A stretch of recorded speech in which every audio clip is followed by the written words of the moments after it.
get some of it on the way back at least.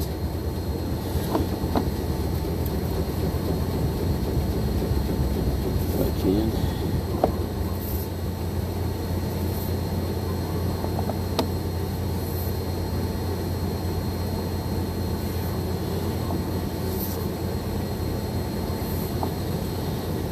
There's definitely some money down there.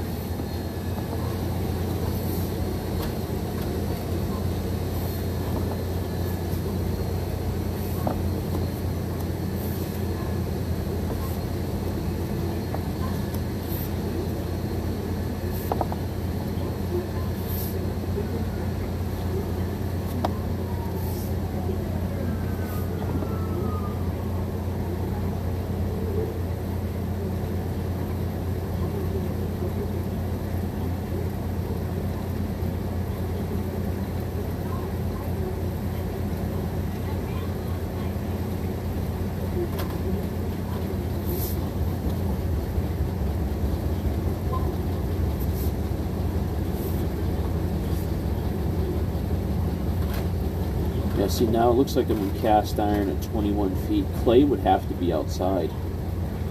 So you're cast right now? Yep. So I'm cast at 21 feet. That doesn't look too bad right now. I mean, it's going to be old. I just don't know how thick it is. Cast iron, heavy-duty cast iron has a life expectancy of 90 years. So I don't know how long this was put in there, and it just all depends on the condition, too. You know, what's going in it. It was older than I got it. So my guess is we're probably coming in close to... In the building. We're in the building here. Maybe it's clay outside. Let me check what's going on. I'm curious if it's been having... What he's been having.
Turn around so everybody knows that this is the laundromat.